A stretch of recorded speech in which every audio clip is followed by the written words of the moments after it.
All right, everybody, welcome to episode 94 of All In. This is a summer unprepared episode. There's not much news. We're going to wing it. With me again, in his golfing cap, the Rain Man himself, David Sachs. You do okay, buddy? Yeah, everything's good. Yeah? All right. I'm kind of annoyed that we're taping on a Wednesday. You know, this is a slow news week. It's a slow news week. Well, that's not why we're taping on a Wednesday, is because you have to want to go to Burning Man. Well, whatever. I mean, listen, everybody has to get their burn on. Sachs, have you ever been to Burning Man? Yeah, I've been before. Did you like Sachs it? was at Burning Man? Really? He was there on Threesome Thursday. I've been a couple of times. I think it's a cool experience worth doing, you know, once or twice in your life. It's not something I want to do every year, but and I know a lot of people do like doing it every year. They're like really into it. I'm not really into it that way, but I think it was a worthwhile experience to go at least once. Chamath, have you been? No. Freeberg, have you been? I've not been, no. I have no desire, no. I don't like driving in the car for a long period of time. And Well, by the way, I'll tell you why I don't really have a huge desire to go. I don't really have a huge desire at this point in my life to want to do a ton of drugs. That's not just about that. Really? No, really, Are we seriously, it's not. joking What it's right really now? about is art. Are we joking right now? It's if you like art and you like music, it's amazing. It's amazing. I really like art. I think I actually collect phenomenal art. In fact, I like to go to like Frieze, the Biennale. It would blow That's your where you mind. go see art. Museums. No. You have no idea. The scale of the art there is tremendous. It is extraordinary. And if you're into music, Can we just call it what it is? It started out as a festival that did celebrate art and creativity. Yeah. And over time became mass market. And in order to become mass market, there is still an element of that, but it's a huge party. And I think people should just be more honest that it's super fun. You can really rage for a weekend or for an entire week. And people should enjoy themselves. But let's not like have to put all these labels about how like intellectually superior it is and how you feel like bullshit. No, I don't think it's a it's bunch of people intellectually doing superior. drugs. It's really- It's okay. It's okay not- to go and do drugs. The thing that's interesting about it is it's really about community. A large number of people get together. They build To camps. do drugs. No. In a community. No, you've never been. You would literally. That's not the vibe there. The vibe is really dancing and creativity and art and community. But anyway, So it's like a rave it's where everybody's yes. on drugs. I mean, sure.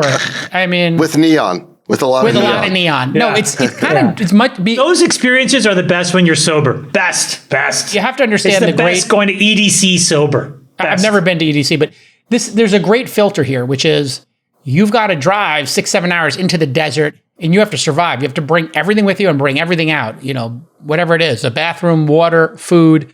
And it is harsh. I mean, it's 100 plus degrees in the day and it's 40 degrees at night.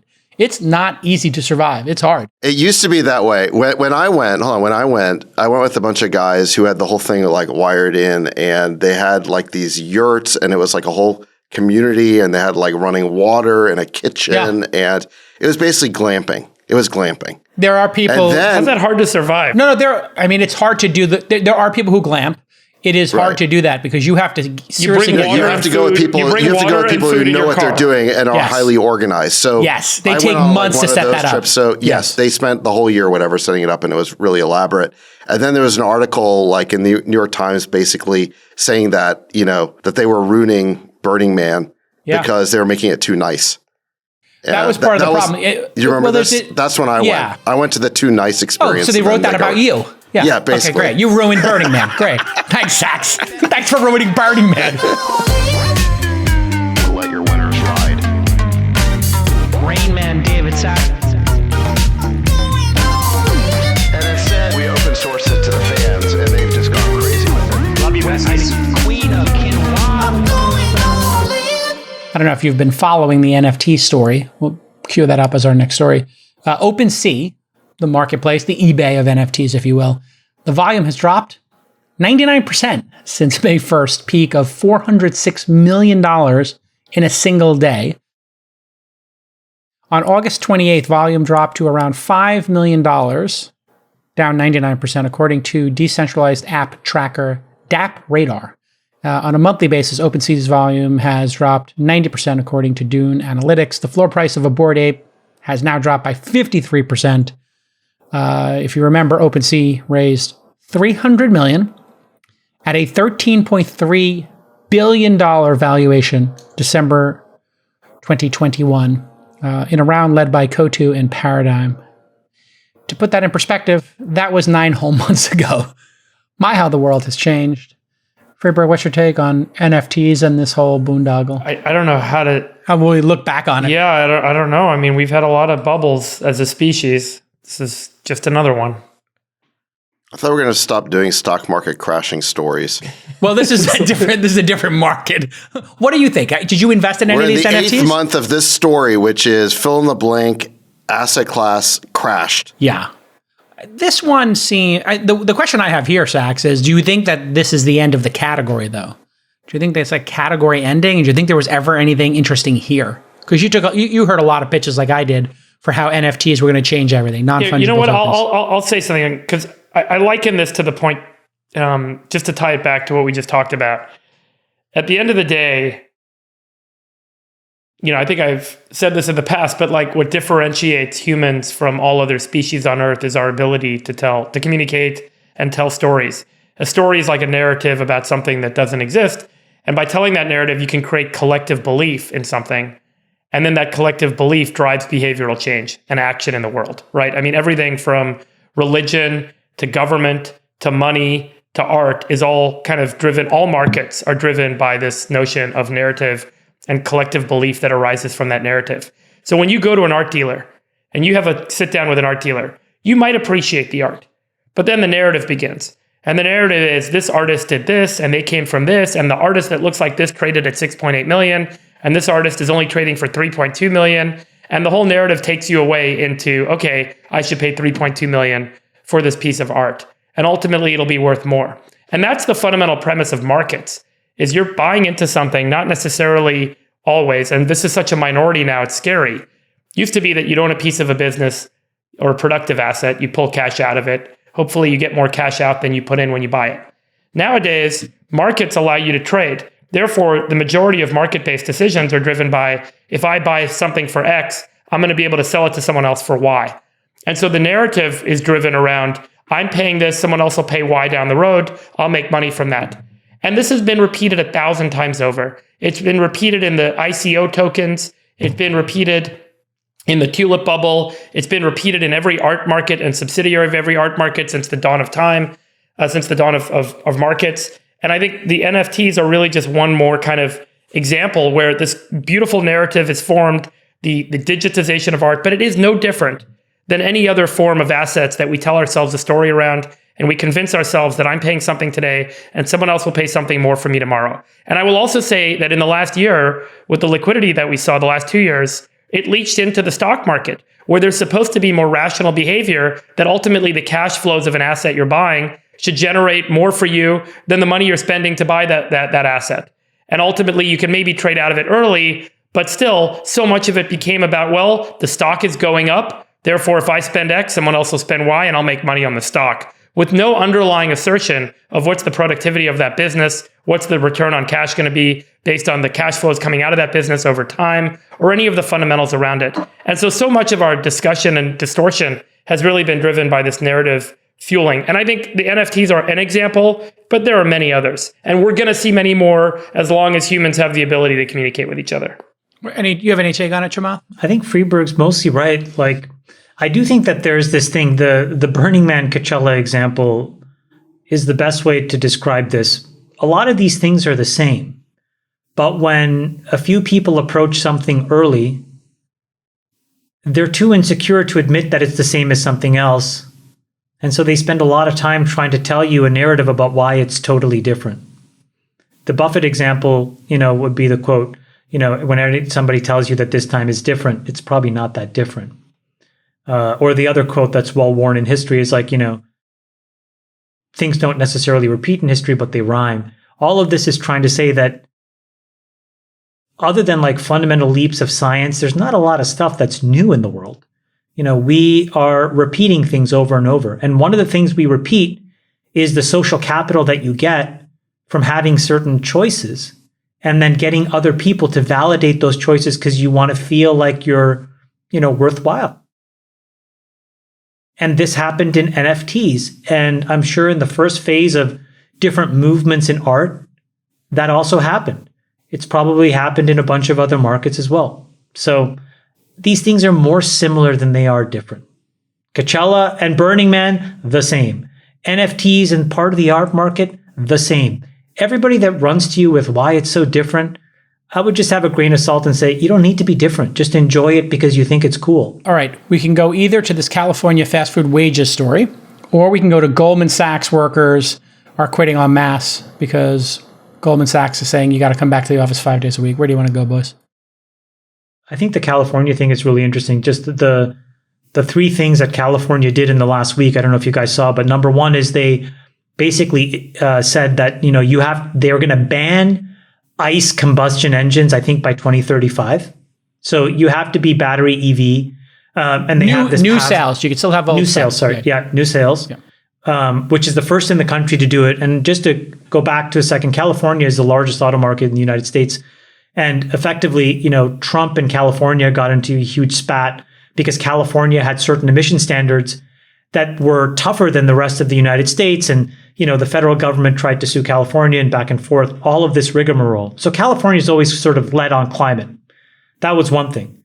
Then the second thing is they said, we're going to create, a state-sponsored organization to set the minimum wage rates for fast food workers. Pause what we think about that. And then the third thing is that this congresswoman, I think, or this assembly person, Buffy Wicks, passed a law through the Senate and through the House that essentially holds social media companies liable for the mental well-being and the mental health of kids. And depending on where you're lying on all these issues, it's like an interesting kind of lens in which we're like California is really becoming extremely legislatively active in basically imposing their will on free markets in the economy there. Yeah, and for people who don't know, the fast food issue was they want to move to a more European style where instead of unions debating with individual corporations, McDonald's, Burger King, whoever, what they're going to pay their employees or employees having that discussion one-on-one, they want the state, some state authority to pick the amount per hour fast food companies pay, and then I guess disintermediate the unions. It's kind of confusing, but interestingly, our friend Lorena Gonzalez, if you remember, she's the one who told Elon to F off, and was a former Democratic legislator. She introduced the bill when she was in the assembly, and so it's kind of a weird approach. I'm not sure why the government. No, it's not. It's not disintermediating the unions. Lorena Gonzalez Fletcher, I guess now, she's the former Democratic legislature who drove Elon out of the state. Remember when she said, sure, F Elon? And now Elon responded, message received. Yes, and he left. Great move for the state. So she is now running one of the biggest unions. And what she said is that this bill will move California closer to the labor model used in Europe, where unions negotiate. The unions are still negotiating for wages and work conditions, but in an entire sector with some sort of government board rather than company by company. So in other words, it's too slow to unionize, company by company. They would just want to unionize entire sectors of the economy. Now, the thing that's really crazy about this minimum wage proposal is that, like you said, Jason, it isn't just that they set a minimum wage. They created a 10-person panel. So there's a new government agency that's going to regulate the fast food industry. They're not going to stop at minimum wage. It's going to be work conditions. So now you're turning fast food restaurants into a highly regulated part of the economy. And the weird thing is it's not even just all fast food. It's basically chains that have more than 100 fast food restaurants nationally. So in other words, if you're a local operator of 2 McDonald's, you'd be subject to this 10-person board. But if you own 20 restaurants that aren't part of a national chain in California, then you're not. And so the weird thing is that some workers in the fast food industry could get this new minimum wage of $22, whereas other workers who work for, they're not part of a major chain would get the statewide minimum wage at $15. So it's kind of unfair in that some parts of the restaurant industry are being regulated and others aren't. Is there any justification here that you can think of to not let the free market do its thing, Friedberg? Well, if you represent the workers, you're saying, hey, pay them $22. And you can't. And here's what that points out. It actually points out that there's probably a pretty big business flaw in a business that's so reliant on commodity labor. And that business, in and of itself, is not as valuable as you might have thought it was before. Think about it this way. There's a company called McDonald's, and then there's another company called McDonald's Labor. And what happened before is McDonald's employed people to do work at McDonald's. And maybe what happens in the future is all those people are looking left and looking right, and they're like, you know what? McDonald's has nothing without us. We are the business. We deserve the value. So in terms of how much of the value of the business flows to the shareholders of McDonald's versus the employees that work at McDonald's, the employees that work at McDonald's are saying, let's go do a startup. And our startup is called Union. And our business that's called Union is now going to provide a bunch of services to McDonald's. And those services, we're going to start to value capture what they're doing. And it indicates that maybe there's something inherently disadvantaged in that model. And it could be that the argument could be made that that business in the early 20th century, in the late 19th century, the 19th century, early 20th century and beyond, that you could build a good advantaged business because there was such an eager, hungry workforce, people looking for work. People would come and work for a nickel an hour or whatever. And so you as a business owner could make a lot of money doing that. You could sell a product for $1, pay people 5 cents to make it for you. But nowadays, those people are looking left, they're looking right, and they're like, wait a second, we are the business, or we're 90% of the value of this business. And so a couple things will happen. Number one is the inherent business model of a company that's so dependent on commodity service is going to be flawed and challenged in the 21st century. And fast food restaurants aren't going to be as valuable. Businesses that rely on commodity service are not going to be as valuable. Number two, businesses are going to automate. So new businesses will emerge that actually do the fast food work or do the car building work or do the dock loading and unloading work that are automated, and they'll have an inherent advantage in the economy and they'll win. And I think number three is that in the near term, consumers will suffer because prices will go up because someone has to pay for the incremental cost of running this unionized business, and that will ultimately be the customer of that business. I'll say the fourth point is I am concerned about this sort of behavior in regulated spaces where the government has actually control over the market itself. So this is a good example of this is we had our friend Ryan from Flexport on a few times, but you can't just start up a shipping company and have a dock. The docks are run by the cities and they're run by the state. And so those docks, access to that market is regulated by the government. So then what happens is the union, right, the labor company can actually have regulatory capture through the government of a segment of the economy. And that's where things start to get dangerous. So look, I'm all for unions if they want to show that a business is reliant on a commodity labor force and commodity service, and they all band together and start a startup. I mean, that's what we do. We all start a company and go and compete. But the issue is then when the government creates regulatory capture over a segment of the economy and make it difficult for the free market to ultimately do its job of either automating or creating a newly advantaged business model or all those things that allow us to progress. Automating's coming. A couple of us made a bet on a crazy idea of like automated robotic coffee called Cafe X. Not to talk our own book here, and the company really struggled during the pandemic, but they have 2 units at SFO, Chamath. They did $73,000 in 2 units last month. And I'm like, wow, the company figured it out. And there's another company doing French fries.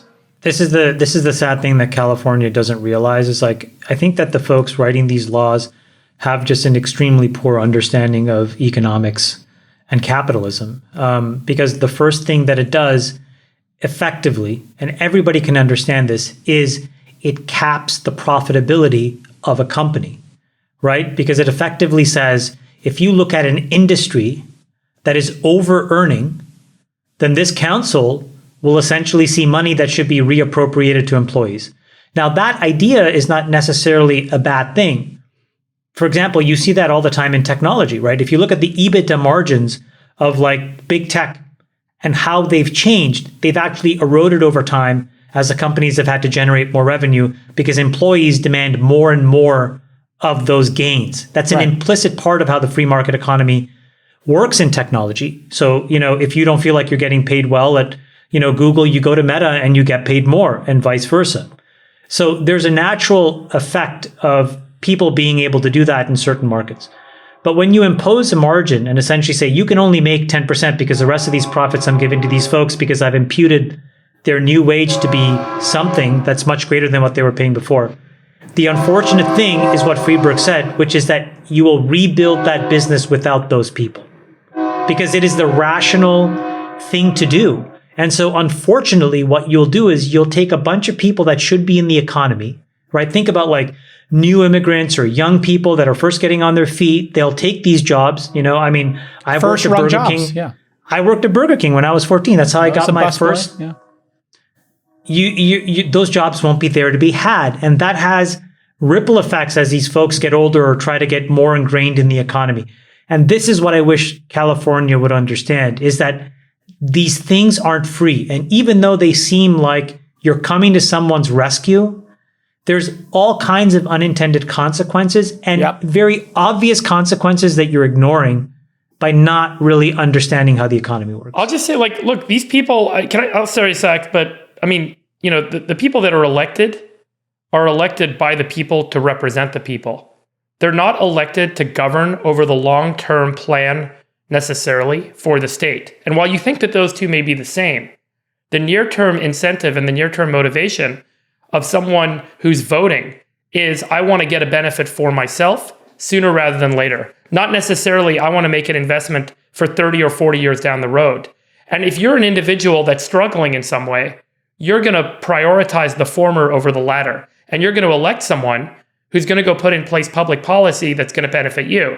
So I don't necessarily raise my hand and say, I blame the people that have been elected. I raise my hand and I say, look, this is the natural evolution of what happens in a democracy where there is a struggling class and where there is some sort of viewed disparity or considered disparity, that this is what's going to happen in a democracy under this condition, is that you're going to elect individuals who are going to go and govern, and they're going to make decisions that are going to benefit those individuals that got them elected over the short term, and there may be some real long-term damage that results. Sachs, is a part of this problem is that people are now looking to the government to solve their problems in life versus maybe looking internally to solve their problems and negotiate better salaries and more skills. Hold on. I think you have to give people a little bit more credit. Nobody was asking for them to step in like this. Look, this is as much for the politicians as it is for any of the workers. What's happening right now? The National Restaurant Association and all these restaurant lobbying groups are flooding the state, the legislators, the governor with lobbying money because they want to get this bill modified, tempered, or thrown out. And so this is basically a racket. Like, look, as a public policy matter, it makes zero sense for the same worker, if they go work at, say, Jiffy Lube or something outside the restaurant industry, they get the California minimum wage of $15. If they go to a mom and pop restaurant, they get the minimum wage of $15. But if they go to McDonald's, they now get a new minimum wage specifically for chain restaurants of $22. That simply makes no sense. There's no public policy rationale. But the real question you have to ask, and Chamath's kind of getting at this, is why shouldn't it be $50? Why shouldn't it be $100? Well, the reason is because if you raise the minimum wage too much, then these employers have a huge incentive to replace that labor with automation. And so the unintended consequence that Chamath is talking about is that these big chain restaurants are going to rely even more heavily on automation now, and they're going to basically employ less of this labor where the price has been artificially raised for that subsector of the economy from $15 to $22 for reasons that no one can really explain. So again, this is not for the benefit of workers. It's for the benefit of the politicians. Look at what's happening right now. There's all these articles talking about the lobbyists coming in. They're going to Gavin Newsom, begging him to be their savior right now. And this is the game that the California Democratic Party plays. It's a one-party state where basically business loves Gavin Newsom because he's their protector. He's the protection end of the extortion racket. Lorena Gonzalez gets this bill passed, which is basically incredibly damaging to these chain restaurants, and they have to go running to Gavin Newsom and beg him to either veto it or modify it, temper the bill so it's not as destructive to their business. He's the protection in the extortion racket, but it's the same racket. This is a one-party state. And what they're doing with chain restaurants, they would do with every sector of the economy if they could. It's just a matter of time. And what is the purpose of the California government? Like, are there things they could be focusing on other than this? Like maybe the free market settles this issue and they could focus on the schools. To extract benefits from the private sector from basically the wealth producing part of the economy and to line their pockets and the pockets of their supporters. You know that the typical government worker in California makes 53% more than their private sector counterpart. And if you factor in all the pensions that have been promised, it's 100% more. Okay. So basically there's a huge wealth transfer that's taking place where basically the legislatures, the party, they are transferring wealth from the private sector to their supporters, their backers. And Freeberg, you talk about democracy. Listen, I mean, California is a one-party state and ballot harvesting is legal here. I'm not saying the votes are fake or anything like that, but there's a giant party machinery and apparatus that literally just goes door to door and collects the ballots from their supporters. They literally know who their supporters are on a door-by-door, household-by-household level. It has gotten to the point now where the party machine is so powerful, they can pretty much run anybody for any post and get them elected. It's very hard for an outsider candidate. We'll see how long that lasts. It does feel like people are getting tired of it here. No, but guys, that's exactly how it works. I mean, like if you look at Gavin Newsom's run to the governorship, he paid his dues. He did the right jobs. He waited in line. He didn't, rock the boat. Independent of any of the things he did right or wrong, and he had some pretty big moral transgressions, it didn't matter because it is about paying your dues and waiting in line because there aren't any meaningful challenges here. None. I'll tell you guys. In LA right now, there's a mayoral race going on. And there's a runoff between Rick Caruso and Karen Bass. Karen Bass is basically a product of the political machine. She's basically worked her way up in the Democratic Party forever, sort of uninspiring candidate. She's just basically a puppet of the machine. Caruso he's a real estate developer who's built some of the most landmark, spots in LA, like the Grove, like the Pacific Palisades development. He's created incredible amenities for the LA area. He's also been on a bunch of civic boards. I had lunch with him at the Grove and people were coming up to him. He's like a celebrity. They were taking photos with him. He's the best possible candidate that you could have in a place like LA. He actually understands business. I think he would restore law and order. I mean, all this kind of stuff, right? He's spoken out about the homeless problem being out of control.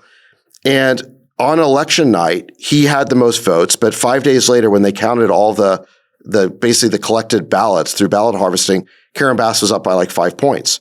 That is the power of the ballot harvesting. And I still hope that he wins, but the party machine is so powerful, they can basically get almost anyone elected in the state. Can't the ballot harvesting work both ways? I don't really know what's going to take to change it. What's that?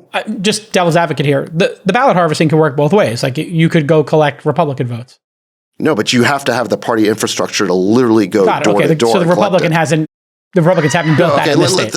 Think about it this way, okay? So, like your phone, there's a platform and there's an app. Think about the party as the platform and the candidate as the app, okay? The platform can drive a ton of traffic to whatever app they want. A guy like Caruso doesn't have the party behind him, so he has to build his own operating system. He can use the media, right? Exactly. So he has to build his own platform. Then he has to build his own candidacy. So when you think about the amount of money that's required to do something like that, about how hard it is to do it, it's very, very hard. So he spent something like $100 million of his own money. Hopefully he wins. But if he doesn't, all the infrastructure, all the platform that he created just goes away. And then the next candidate has to start from scratch. This is why outsiders, it's almost impossible. Why hasn't the GOP invested in California? They just don't think they have any shot? Because it seems like the Democrats are investing heavily in trying to flip, Look, there's a 2-to-1 party affiliation. There's a 2-to-1 party affiliation in California towards Democrats. So look, I mean, the Republican Party here is a mess, and that's part of the problem, is the Republican Party in California needs to move to the center. It's a plus 30 blue state. Unless they're willing to do that, they're not going to make progress. But that could take, generations to fix. Yeah, and with Roe v. Wade and that kind of stuff, it's going to be really hard to... Yeah. Look, there are pro-choice Republicans in California, but all Newsom has to do is point to what's happening in Texas, and all of a sudden people kind of revert to their tribal political affiliations. I'll make one more simple point. The average voter in California probably knows more people that work at McDonald's than are shareholders of McDonald's. And I think in any time that there's policy that gets voted or gets suggested or ultimately gets passed, there's a side that benefits and there's a side that doesn't. And if you know more people that benefit on one side than are hurt, you're probably going to be supportive of that policy. And I think that's probably a pretty simple rubric for thinking about how these things over time evolve. Don't you think that's true nationally? Why is that only true for California? I mean, like in Florida, the average person in Florida knows more people who work at McDonald's than shareholders at McDonald's, and they're not engaged in a systematic takeover of the private sector. Yeah, well, philosophically, they believe in independence and businesses not being interfered by the government, right? That's a core tenet of the Republican Party. Also, the sad reality is that within a few years, unfortunately, you'll know a lot fewer people that work at McDonald's because the number of jobs for humans will be dramatically lower. They got rid of the cashiers. That's gone already. Or what people will be more acutely aware of in a number of years is how expensive McDonald's has gotten. Because if the price doubles... Well, no, that won't be. Because, like, again, McDonald's has a very simple... No, not even the market. McDonald's is not stupid. They understand how to use Excel. And so they'll think, well, I can amortize a robot versus actually jacking up prices, because what McDonald's understands is the sensitivity of pricing to demand for their product. Yeah, that's right. Right? I mean, they are the most intelligent about how they price. Anything at the sort of the lower end where you're capturing, nickels and dimes, they are the most sophisticated in understanding supply, demand, and the curves. And so to think that they're not going to just invest heavily now at the corporate level, the next franchisee of McDonald's will still pay $1 million for a franchise fee, but will be given a bevy of robots that they rent for McDonald's, and they'll have to hire half or a third less. That's the real shame of this, which is the number of people that should actually be gainfully employed in the economy will then shrink again. But in this case, it was because legislators just completely don't understand how incentives work and how the economy works. And people are not clued into exactly how well narrow AI machine learning is doing right now. By the way, I'll say it's really moving quickly. One general way to think about this is technology is introduced and the technology creator captures roughly a third to a half of the value increment because of the delivery of that technology, the productivity increment. So let's say that it costs $15 an hour to employ a McDonald's laborer today.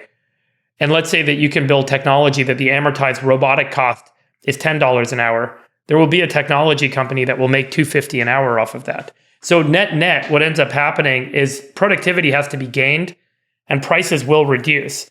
And so, there are moments like this where there could be an acceleration of technology and also an opportunity for new industries to emerge. And when that happens, new jobs emerge too. So it's, maybe, look, I mean, at the end of the day, it seems Luddite-ish, but, there's going to be a market opportunity that will arise. I think we need to just step back and ask, what is the type of economy that California is creating here with this fast food law, with these other laws we're talking about? This is a state in which you have a disappearing middle class. The middle class has been moving out of the state by the hundreds of thousands. In fact, last year we had for the first time net migration out of the state.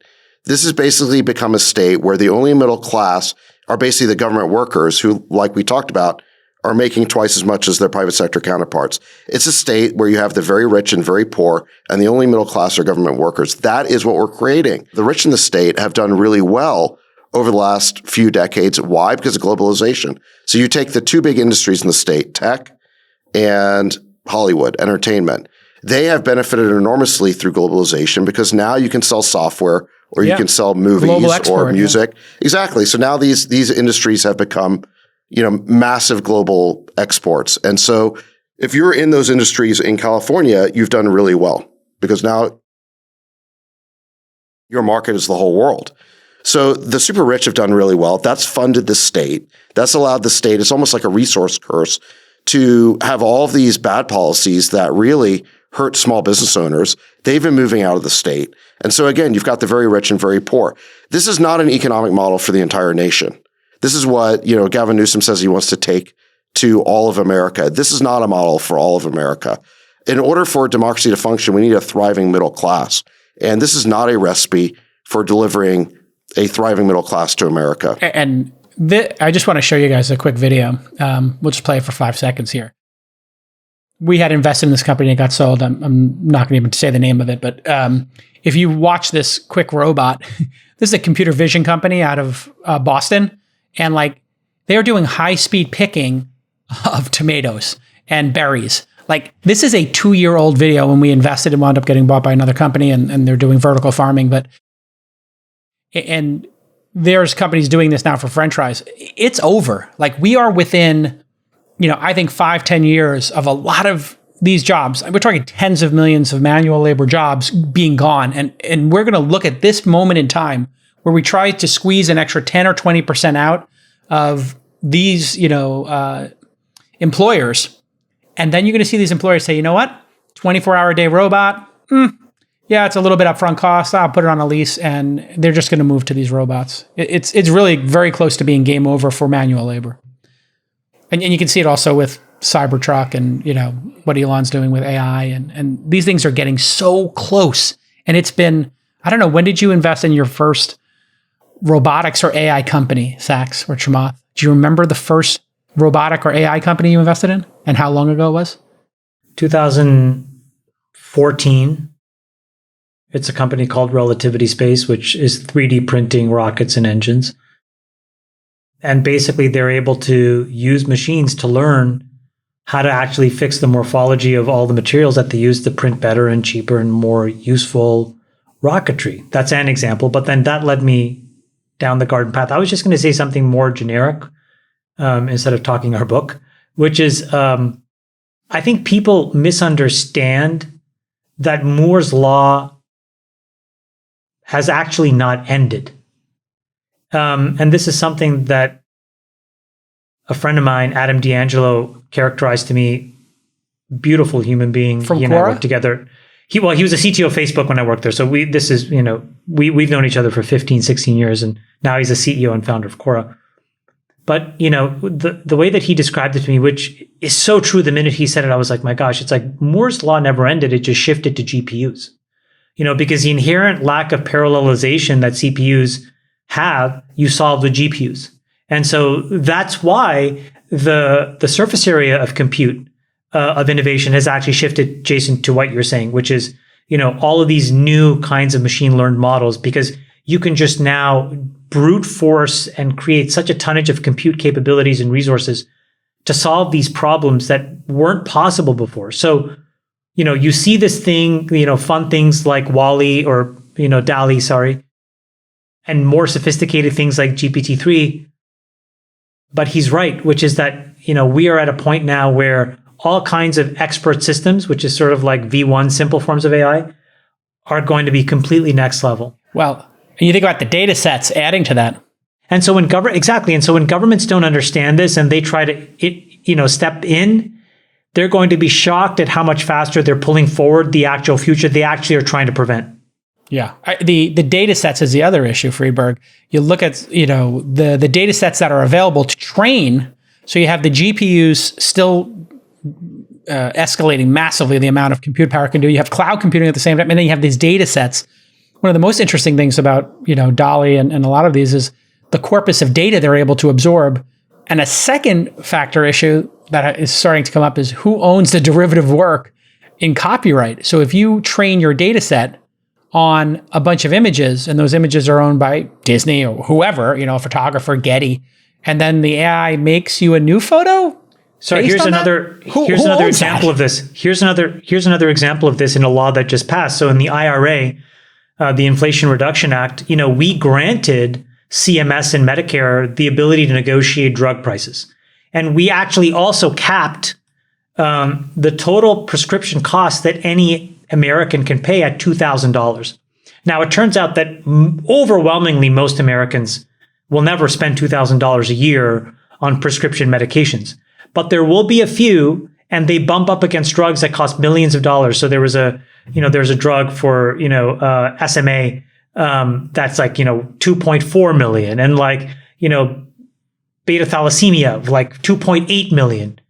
And we will all bear the cost of that. Now, if CMS and Medicare go and really crunch those costs, what is pharma going to do? Well, pharma is going to do what is the obvious thing, which is like, if you're going to cap what I can make, I have to completely change my R&D model, and they're just going to use AlphaFold. And what it's really going to do is potentially put a bunch of research scientists out of work. And those are folks that should probably for our general future be gainfully employed, but the nature of their job is going to change completely because the economic capitalist incentive of big pharma is going to move towards technology, which is, an AlphaFold and their protein library is the equivalent of AI and automation for McDonald's. So this is where, again, governments have to be super careful that they understand what's actually happening because they're creating incentives, I think, that they don't completely understand. All right, we can go to raw meat for Sachs, Zuckerberg's admission of FBI meddling, Truth Social. Well, after you guys disputed me and how dare you imply that J. Edgar Hoover and Jim Comey's FBI is politicized. Remember you guys were debating and no, I said that was about the investigation. I think you didn't, but some of you were saying, I can't believe, Sachs, that you're part of the 35% of Americans who don't believe fully in the rectitude and integrity of the FBI. I don't know if this is FBI meddling. And now comes this bombshell. Yeah. I mean, you got to admit, this was a bombshell. What was a bombshell? Okay, so I'll cue it up here. Okay, so Joe Rogan had Zuck on, and he asked him about this very specific thing. Remember the New York Post story on Hunter Biden's laptop in the week or two before the election was censored, right? And it was a very controversial thing because the FBI was dealing with known Russian interference and hacks and all this stuff. Part of which Trump was asking people to hack other candidates. Okay, you're not even setting this up correctly. Well, okay, I'm going to keep going. And then, so this is what Zuckerberg said. Hey, look. Let's Sachs moderate this segment. Well, I mean, I'm just going to read the Federalist, which is, a super right wing. But he says, I'll just read you what Zuck said, because that says it all. He says, look, if the FBI, which I still view as a legitimate institution in this country, I'm quoting from the Federalist, which is quoting him from Joe Rogan. It's a very professional law enforcement. They come to us and tell us we need to be on guard about something. I want to take it seriously. So when the New York Post broke the Hunter Biden laptop story on October 14, 2020, Facebook treated the story as potentially important misinformation for 5 to 7 days while the tech giants team could determine whether it was false or not. During that time, this is Federal speaking, Facebook decreased distribution of the story by making the story rank lower in the news feed. And this is his quote, Zuckerberg's, "You could still share it, you could still consume it," Zuckerberg explained, but, quote, "fewer people saw it than would have otherwise." And while he would not quantify the impact, the Facebook founder said the decreased distribution was, quote unquote, meaningful. In a follow-up, Rogan asked if the FBI had specifically said, quote, to be on guard about that story, meaning the laptop story, after originally responding, no, Zuckerberg corrected him, says, I don't remember if it was that specifically, but it was basically the pattern. So basically, I guess you would agree, Sachs, Zuck didn't know exactly what to do here with this information, and if it was real or not, which, it turned out to be very real, and it probably could have swayed the election. I mean, I do think if people thought there was a connection between Hunter Biden, maybe it could have. I don't know if we want people being hacked to do that. So what's your take on it, Sachs? Just hacking in general and this specific thing. What should the FBI do if these kind of hacks are getting released of people's families? Okay, here's it's a complicated issue, right? So, there's many vectors. Yeah. What Zuck basically says, the FBI came to them and encouraged them to suppress the story or to suppress a story that they described that would be just like this. Okay. So now look, a lot of conservatives are dragging Zuckerberg and Facebook for doing the FBI's bidding. But I think most people in Zuckerberg's position would have believed the FBI. When the FBI comes to you and says, you're about to be targeted by Russian disinformation, you need to do something about it, you would have listened to the FBI. He believed the FBI.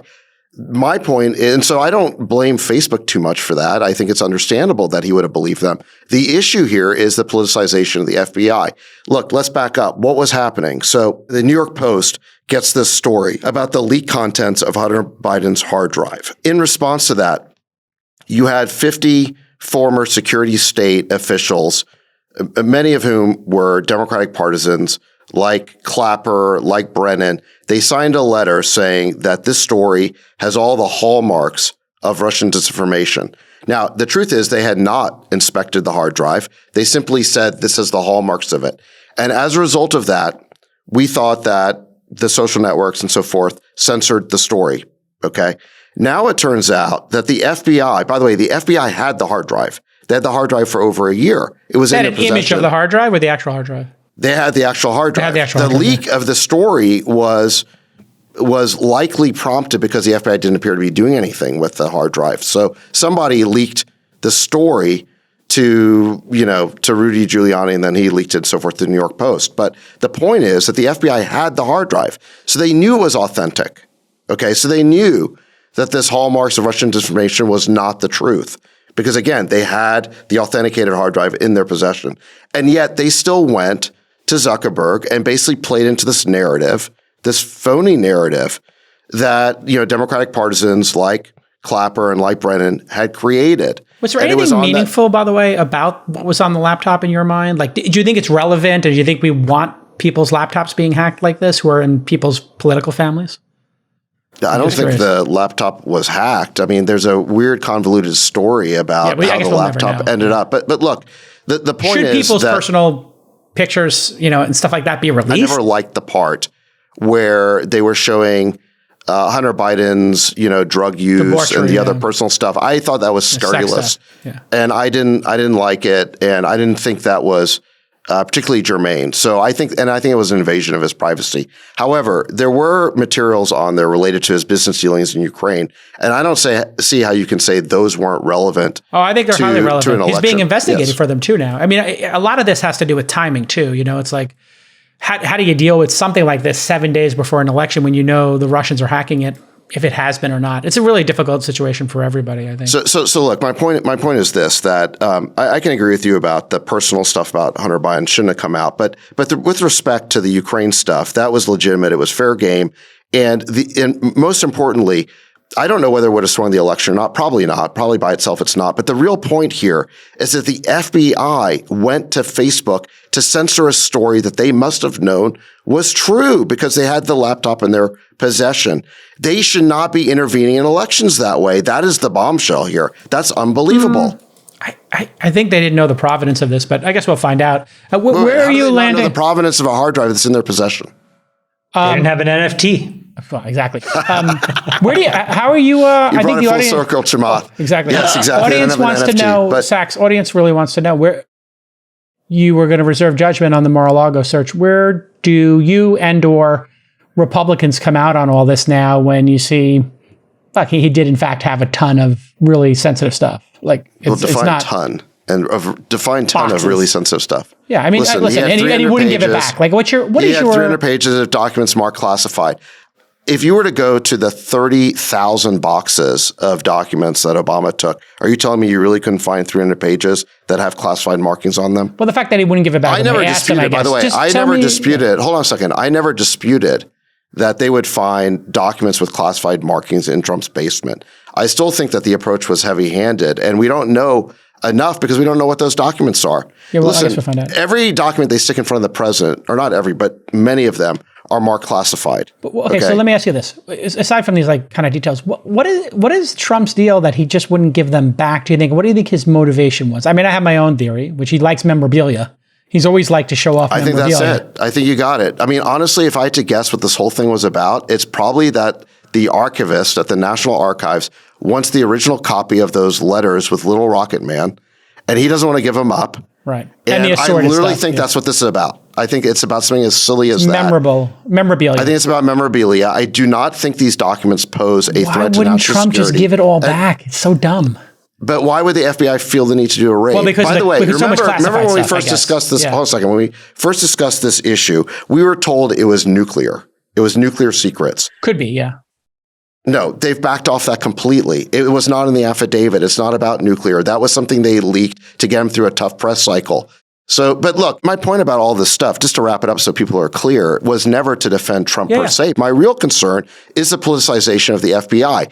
Our law enforcement agencies should not be weaponized by either party to pursue their political agenda. But you believe they are at this point? And we just saw with the Zuckerberg thing. What business did the FBI have going to Zuckerberg to get them to censor a New York Post story that turned out to be completely true? Hold on a second. That is election interference. They should not be doing that. Yeah, that is inexcusable. It's a tough job if they don't know if it's been stolen or not. Yeah, it's a tough job. By the way, the government of the United States has no business censoring a free press. That is a violation of the First Amendment. When the government instructs a private company to censor a press story that the government itself does not have the authority to censor, that is a violation of the First Amendment. We thought, remember when Jack Dorsey said that he regretted the censorship that Twitter did? And he came out with that apology. We thought it was just Twitter's decision. Now we find out from Zuck that he was leaned on by the FBI. And I think that these big tech companies like Twitter, like Facebook, they're going to have a new policy, which is when the government says we want you to censor something, their response needs to be show us a court order. They cannot just censor now based on the say-so of some operative from the government. I would agree with you. I agree with you on that. I think it was a bad decision, obviously. The one big tech company that really nailed this, I think, was Apple. Very early on, they drew a really hard line in the sand with the San Bernardino shooter, because they said, if we allow the FBI to get into this person's phone, even though, what he did was completely heinous, we are going to create a backdoor that will become an exploit for everybody. And we are drawing the line on privacy and security. Now, different set of issues, but it just goes to show you, there have been a few examples where some of these companies have drawn a hard line. And then in that example, and I think, Jason, you mentioned this, they went to Israel and had that company hack the phone. San Bernardino. Okay, whatever. But it didn't come with, they were able to stand up to the pressure. So I think there are some examples, Sachs, where you can say no. I mean, the idea that Twitter would block a New York Post URL, it's like, it's such a jump ball. Like, if it was the sex material, I could understand them saying, like, you can't hack it. That's against our terms of service and we agree on that sex. But in this case, like, I don't know. Let's go to something more interesting. Can we heat wave, I think, and the drowning. I know this is interesting to Sachs, but I think it's interesting to everybody else in the audience. Heat waves and droughts are just... Newsflash, it's hot in summer. Yeah, I think this might have to do with global warming and be a little unique. I'm kidding. I know there's more to it. Before all the ESG people get into Sachs and say, your global, you believe in global warming. To be clear, I do think the death of Gorbachev is a big story. Okay, we'll get to that after this. Gorbachev dying is a big story too. Let's give Freeberg his science corner, and then we'll come back around. I give you your raw meat. Zach, what's your point of view on climate change, the impact it will have on the planet, and whether urgent action is needed? Listen, I'm not an expert in that area. I'm not going to pretend to be. I do think that that we can't save the planet by destroying the economy.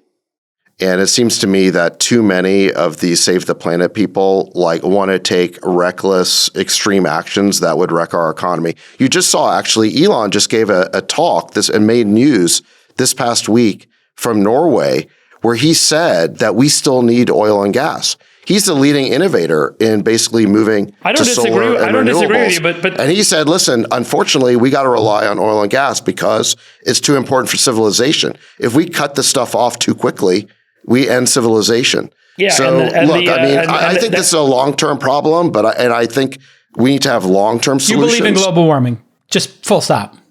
The planet is warming.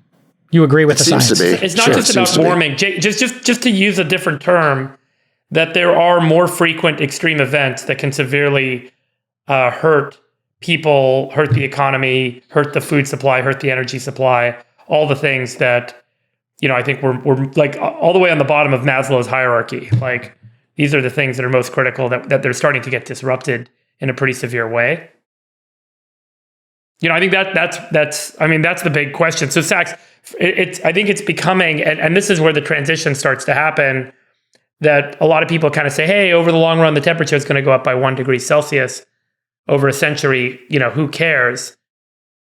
But there are the problem is this, is that, and by the way, I don't disagree with your comment. Somebody like me points out how insane some of these policies are, the topic gets shifted to, are you a denier of some science or other? No. Listen, my point is not about the science. My point is, look at the collapse of the Sri Lankan economy because they implemented these ESG rules on fertilizer. Look at what's happening to the Dutch farmers who are being put out of work because of ESG rules. California today, Governor Newsom today said, please don't use your electric power to charge your electric cars. A week after they said gas cars are now going to be banned in the state.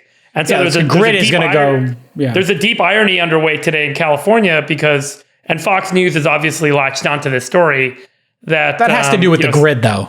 I mean, Look, I've become demand because of air suspicious conditioning. whenever politicians invoke some crisis as the reason. But I'm not talking for about the some political response. authoritarian I'm not talking about the political measure, response. I've learned to distrust it. That's the point. And so I guess I'm talking to you know what's yeah. happening in Europe right now is obviously gas is through the roof because of the Ukraine war. The price has basically gone through the roof. And so because of that, they're not able to produce fertilizer.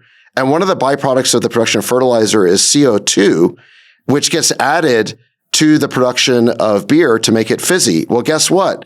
The Germans are not only about to run out of gas, they're about to run out of beer. You think they're going to keep supporting the Ukraine war when they find out that there's no beer for Oktoberfest? Forget about not being able to heat their homes. They can't drink beer in October. This is the Western Alliance is going to fracture. We get everybody to sit down. we need to sit. But Zach, just taking a beat for a minute, like taking off the table the political response. Are you as an individual concerned about the impact of a changing climate on people and on the economy? And are you interested as an investor in the private market solutions to resolve some of those things that are obviously going to become market-driven problems? Take the government out of the equation. I think there may be a long-term problem here. I'm not sure like how long it takes. I definitely think I'm skeptical of this claim that, the world's going to end in the next 10 years, because frankly, we've been hearing that since the 1990s. 1988, there's a great headline article, by the way, in New York Times, where it was like scientists in 1988 said that all the ice caps will melt, the oceans will flood the land by the year 2000. So there is a credibility challenge associated with predicting, kind of long-term outcomes like this that continues to kind of foment, unfortunately, right? Yeah, all my beachfront property would be underwater right now if all that came true. No, I'm just kidding. But look, it hasn't escaped my attention that many of the political leaders who are claiming that we're facing an imminent threat of being underwater in 10 years own beachfront property and fly on private jets. So obviously, I'm not saying this isn't a long-term problem, but I do think they try to create an imminent crisis so they can shove through a bunch of bad policies that are very destructive to the environment. Not to the environment, to the economy. Would you define what's happening with temperature and extreme weather as a crisis or not? Yeah, I mean, I would say there's a critical impact in, and will continue to be a critical impact in the food supply chain in the quarters and years ahead, because of what we're seeing. So severe drought and heat wave in China right now. And by the way, food is not the only one. There's also the manufacturing supply chain. So in the province of Sichuan in China, they actually lost power because so much of the power is driven by hydroelectric plants. So streams and water flow has slowed down and stopped. As a result, there's less power. As a result, the factories are being shut down. As a result, key components for manufacturing in the computing industry and kind of mechanical goods are not being produced at the rate that they were being produced before. That has a ripple effect in the supply chain, similar to what we saw in COVID. And then in the food supply chain, we're seeing a drought and a heat wave. Right now, we're coming out of it in the Midwest in the United States, where we grow corn and soybeans, throughout Europe, and also in China. And in China, they had 70 days in a row of record-setting temperatures. 70 days in a row. Every day was a record. Wow. No water, high temperatures. They're just starting to assess the crop damage. It looks pretty severe. There was massive crop damage in the Midwest, in the Corn Belt this year. And then obviously European farmers are having issues. And combine that with the geopolitical issues of the Ukraine crisis and the natural gas pricing being so high, 1/3 of fertilizer, of ammonia plants have been shut down in Europe. And they think that ammonia and fertilizer production may drop by as much as 1/2 in Europe because of the crisis. So energy prices are so high, you can't make fertilizer. So that energy is being also redirected into other industry and support homes. So you believe it's a crisis. So I guess the question... people are turning on their ACs in California this week. You see that Governor Newsom just said, our grid in California cannot support excess electricity consumption. Therefore, one of the biggest variables is electric cars. He's saying, don't plug in your electric cars this week. And that's because of record high temperatures that are about to hit California in 2 days. So look, everyone says, hey, these are kind of anecdotal stories. But no, statistically, the frequency of extreme things happening is continuing to climb. And then the impact is in the food supply chain, the energy supply chain, and the manufacturing supply chain. And there are follow-on effects. Now, I'm optimistic that private market solutions will resolve these issues. Yeah, that was my next question is, can we solve this or not? Yeah, of course. I mean, look, we've had crises since the dawn of humanity. I mean, we were a starving, I don't think we need a crisis to solve some of these problems. These are pretty economically obvious. Yeah, and that's my point. The private market will resolve because people want to have electricity. They want to have food. They want to have parts. They need. They need. And so the market will pay for those things, and therefore producers and technologists will resolve to solutions to make that happen. So we just have to have the pain and suffering and see it firsthand, Shema? For the market to kick in? Our friend in the group chat that shall not be named posted this meme. You guys saw it, right? Which said like an autistic schoolgirl takes, what was it? I have it here. Quit school. This is the dominoes. The dominoes. You can show the dominoes, but basically it said an autistic Swedish girl decides to skip school is the little domino, and 7 dominoes later, this huge domino, it says the collapse of Europe's energy grid. And without commenting on the language used in the meme for a second, what is the point? The point is these conversations can so quickly go off the rails and are not about national security and economics and quickly become about moral virtue signaling that you miss the point. The point in the United States, just to be very blunt, is that the cost of electricity has gone up by 46% in the last decade. It will go up by another 40% through 2030. So between 2010 and 2030, the cost of electricity for every single American will have effectively doubled, even though the ability to generate, particularly from wind and solar, have been reduced by 90%. Now, why is that? Well, it turns out that if you look inside the P&Ls of these utilities, it actually gives you the answer. So over the next 10 years, we have to spend, as a nation, just on upgrading power lines, $2 trillion. This is all like crazy OpEx, right? CapEx improvements for sunk cost investments. Our power line infrastructure in America is 20 plus years old, 30 years old. Our generation infrastructure is pretty poor. We have all of these failures. We don't have enough peakers. We don't have ability to store energy when we need it. So if you add this all up, I do think that there's a huge economic incentive to solve it, and there are practical ways to solve it. And that's what we have to stay focused on, because if we allow the moral virtue signaling to get in the way, we're going to make some really stupid decisions. We're going to keep trying to turn off nuclear. Yeah. Another thing that Elon said, we're not going to green light shale and nat gas. We don't have time for this. If you actually believe this is a cataclysmic issue, you need to basically be okay with hydrocarbons, because it is the only credible bridge fuel we have to keep the world working properly. Because otherwise, what David said is right. We are going to economically destroy parts of the world by trying to race towards this net zero goal. By the way, guys, I just want to take rip the Band-Aid off. Net zero by 2050, 26, it is not possible. There is zero credible plans that the world has to do it. So we have to take small incremental steps, and many of them. Yeah. We should stay focused on that. Yeah. The interesting thing. And you cannot let people guilt trip you, because this is when you make these stupid mistakes like the entire continent of Europe made. Yeah, really dumb. Which is now going to cripple many economies of that entire continent unnecessarily. Here's the good news. All this virtue signaling and people wanting to be green and for whatever reason, all of that now, economics and geopolitical, is forcing people to rethink nuclear. The Diablo Canyon nuclear power plant, which is the last one in California that's operational, it's being voted on today as we're taping this, and it's expected that they're going to keep it online. The governor with the great hair wants to keep it going. And the fascinating part about this is how quickly... What choice does he have?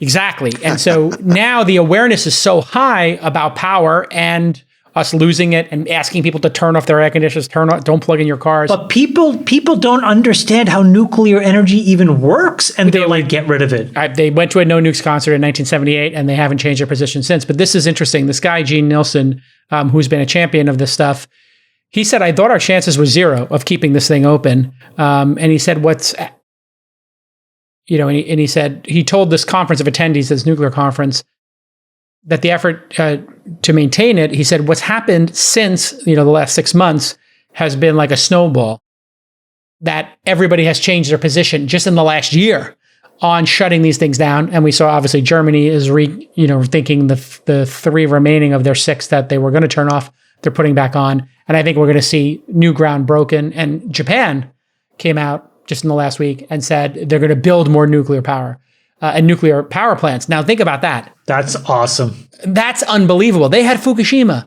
The Germans shut off their nuclear because of Fukushima. But guys, the Japanese are saying we're building more. Fukushima didn't happen by accident. There was an incredible tsunami which was triggered by Once a in massive 100 years, earthquake. Yeah. You're talking about these extremely long tail events.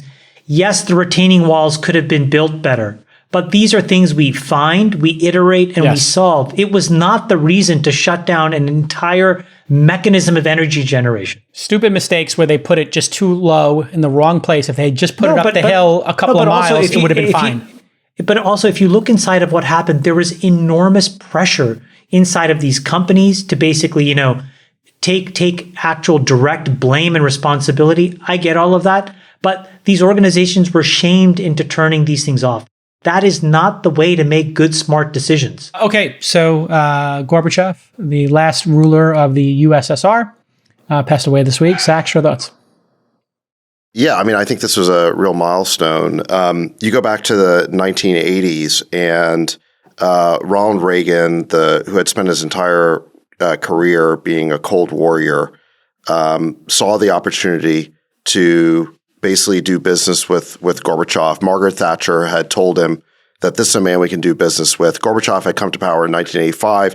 He had initiated reforms of the Soviet system. He was a communist, to be sure, but he introduced political reforms called glasnost and economic reforms called perestroika. And Reagan seized the opportunity to go meet with him, and they signed arms control treaty after arms control treaty and ended the threat of mutually assured destruction that the world had been living with since the beginning of the Cold War. You got to remember that, the Cold War began shortly after World War II, and we had this doctrine of mutually assured destruction or MAD, and the whole world was living under the shadow of nuclear annihilation. This was showed repeatedly when I was a kid. There was a TV movie called The Day After. The Day After. It was scary as hell. It was really scary. Oh my Lord, they terrorized us that America, we were all going to die. Did you ever have nuclear bomb drills we had to get under your desk? Yeah. We had them. Yeah. So if you're like our age, you remember this. That movie, by the way, that was a TV event movie that was one of the most widely watched movies. But there were others. Jim Cameron used this concept in the Terminator movies. It was something that people were really afraid of. And Reagan seized the opportunity. He thought fundamentally that nuclear deterrence was immoral, that, better to have deterrence than a nuclear war, but that if he could, he seized the opportunity to negotiate the end of the Cold War. And by the way, there were hardliners in his administration who did not want him to negotiate with Gorbachev, but they ended up doing a series of meetings. It culminated in 1986 at the Reykjavik summit, and they signed deals to remove these INF system deals. Now, and that ended the Cold War. And then basically what happened is in 1989, the Berlin Wall came down. Gorbachev allowed the Warsaw Pact countries to leave. And then in 1991, the Soviet Union collapsed. So, he gets a lot of credit for being willing to reform that system. Now, the sad thing is, if we were fast forward 30 years later, where are we today? We're back in a new Cold War with Russia. I mean, we've been spending a good part of this year talking about the threat of a nuclear use. And, this was a problem that we thought was solved 30 years ago. And now we're back with it today. And you've got to ask, have the successors of, Reagan and George Herbert Walker Bush, the people who inherited our foreign policy over the last 30 years, have they done as good a job as Reagan did? Reagan ended the Cold War. We are back in a new Cold War. Why? What is the reason for this? There's been a series of stupid policies that now have put the risk of nuclear war back on the table. My interest in Gorbachev is slightly different. He is an incredibly important character of the second half of the 20th century. Undeniable. Won the Nobel Prize. As you said, David, kind of ended the Cold War. But the most important thing, in my opinion, was the precursor to perestroika and why he did it. And as you said, this is a fairly ardent communist, although he had really interesting views. Like he ran a very kind of open kind of Politburo where folks could debate, and he, promoted a lot of young people from within, all of these interesting things. But the most important thing, and he's written about this a lot, is the reason that he embarked on perestroika was because USSR at the time had an incredibly poor work ethic, terrible productivity, and horrible quality goods. And I think that there's something to be learned by that. Because at the tail end of communism, essentially where you had central planning, central imposed economic principles, what happened? People did not feel that they had any ownership in the outcome. No agency, yeah. No agency whatsoever. And I think that there's a really important lesson to observe there, which is that if governments get too actively involved, this doesn't just happen in Russia, it happens everywhere. It's happening in California. We just talked about it. It's happening where we live right now. And if you look at then what happened afterwards, it became the aristocracy that basically ruled the USSR before, and then fighting against all these folks that wanted reforms. And that created the schism, which then perverted capitalism for 7 or 8 years through Yeltsin until Putin got there. And that's what created the oligarch class and really exacerbated a bunch of wealth capture by a handful of folks that may or may not have deserved it, and I'm not going to judge that. But I just think it's really important to understand that he was forced to embark on this because of all of these state central planning policies. And so it's just an important lesson for Americans in democracy, which is, be careful. If you want more government, you might get more government. Work, guys. You're exactly right. The Soviet Union, their economy used to run on what they called 5-year plans. It was incredibly centralized. It was all run by the government. And this was communism. And the 20th century, the second half of it especially, was a giant battle of systems, not just of countries, not just the Western Bloc, led by the U.S., the free world versus the Soviet Union and the Warsaw Pact. It was also a battle of philosophies and systems. It was the philosophy of state control versus freedom and a free economy. And freedom won. The free economy won in that battle. And the crazy thing is, 30 years later, we're talking about socialism being a viable doctrine. You have politicians basically saying that they are socialists. But 30 years ago, you would have been like, that was unelectable. And the point is, example after example, empirical evidence, well documented, of just how it doesn't work. And I guess the thing is, we all say you just have to learn it for yourself. You'll tell your kids to to not do something ad infinitum. They got to touch the stove. Yeah. They got to touch the stove themselves and get burned. We are about to go do that in California. Can you imagine if people who want to be socialists here who buy into this, if they had to be in a food line or have rations? Literally, Russia had food lines and they were rationing food in the 1980s.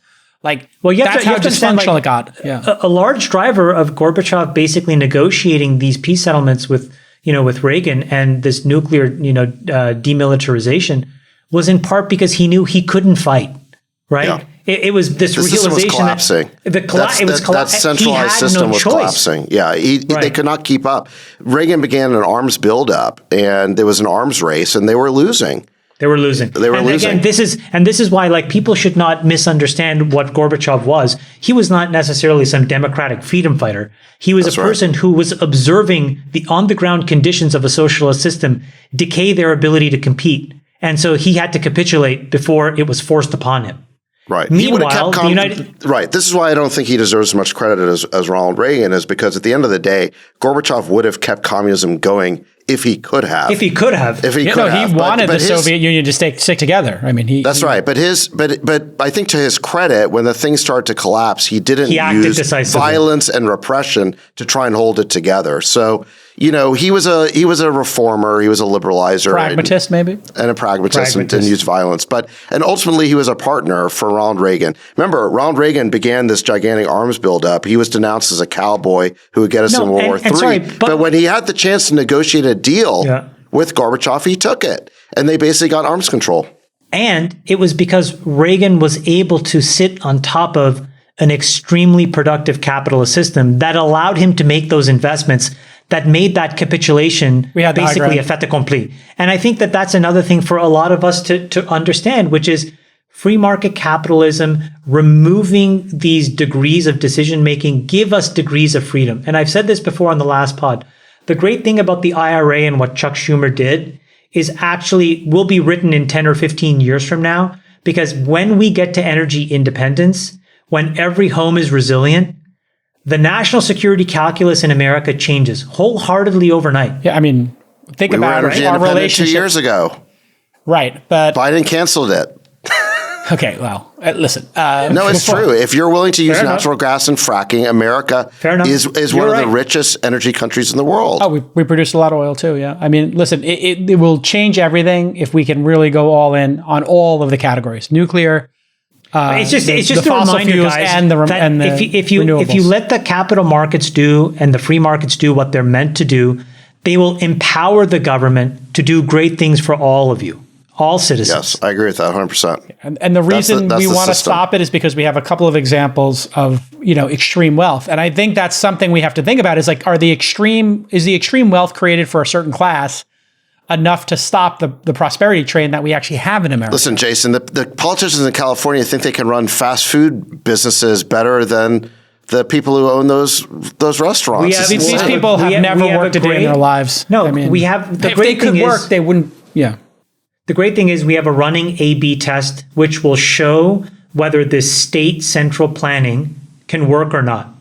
And again, if we refuse to want to listen to the examples of Russia or all of these other countries that have tried this, then so be it. We will know in the next 3 to 5 years that these policies actually don't work, and actually that it actually accelerates the exact hellscape that they think they're trying to avoid. But, not only, to my point about foreign policy, not only are we forgetting the lessons of this Cold War, the economic lessons, that a free enterprise system generates more wealth and prosperity and more national greatness, more ability to fund a defense budget, create a better economy. Not only does it do all those things, not only have we forgotten that, but also we have ended every single defense control and arms control treaty with the Russians that Reagan and Gorbachev signed. Why? Why did we do that? Now our nuclear missiles are pointing at each other again. And you know what? Russia's a much poorer country than the U.S. We're actually 15 times richer than them. During the Cold War, at their peak, we were only 3 times richer than them. But we're 15 times richer, but they still got over 6,000 nukes.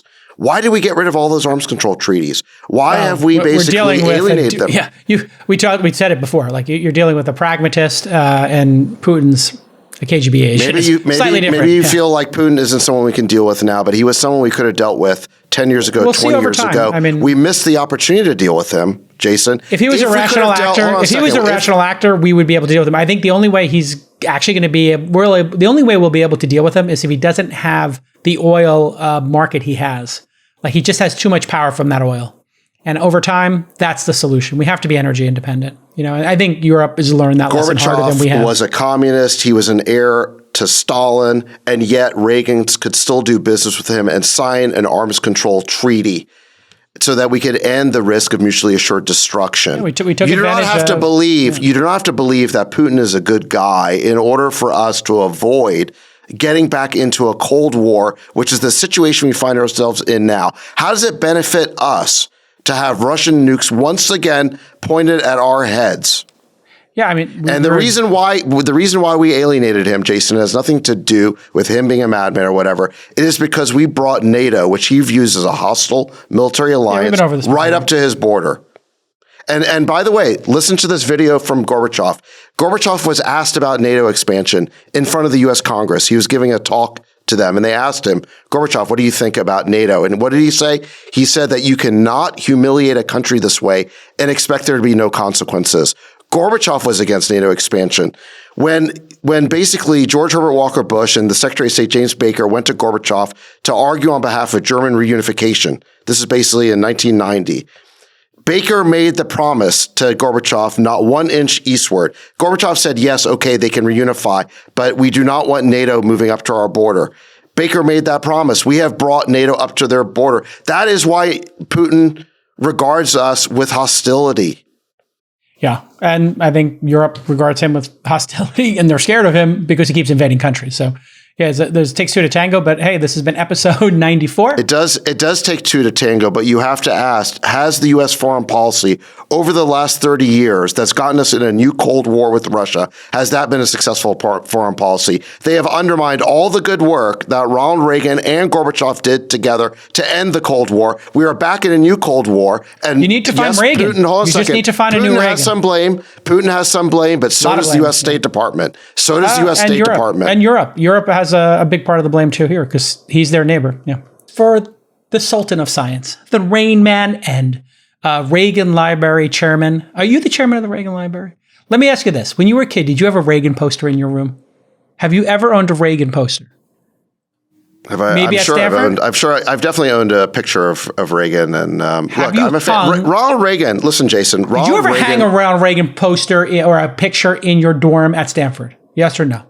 Listen, Ronald Reagan. That's a yes. Hold on a second. Ronald Reagan won the Cold War without firing a shot. He gave us the greatest economy the U.S. has ever had. He ended the inflation and stagflation of the 1970s. And again, he avoided getting us into any of these major wars. Tell me the politician who if you could have revere, lunch with anybody, who's the politician who you revere who has a track record like that? Yeah, I mean, I guess one would say Bill Clinton, would be the closest, great president of our lifetimes, right? You would agree with that? I think he was a good president, especially he'd be number two behind Reagan in our lifetime. But remember, he benefited from the economy that Reagan created. For whatever reason, you would agree with me, Clinton is right behind Reagan. Reagan and Clinton, since like 1950 something, easily top two. Yeah, I mean, easily. It's hard for Sachs to say this. Well, Eisenhower was very good. Listen, yeah, but head and shoulders, I think, like for practically what they dealt with at their point in time, amazing. All right, listen, Sachs, I know you love Reagan. And Reagan I think Clinton, that's what you should put. You should put Reagan and Nixon. Reagan and Bill Clinton, one on each side of you for next week. Will you do that for us? I got to go, guys. I got to go too. All right, love you, Saxy Poo. We'll see you all next time. Bye. Love you, Jake. Love you too. Happy birthday, Chimay. Thanks, bro. We'll let your winners ride. Rain Man, David Sachs. And instead, we open source it to the fans, and they've just gone crazy with it. Love you, Besties. The Queen of Quinoa.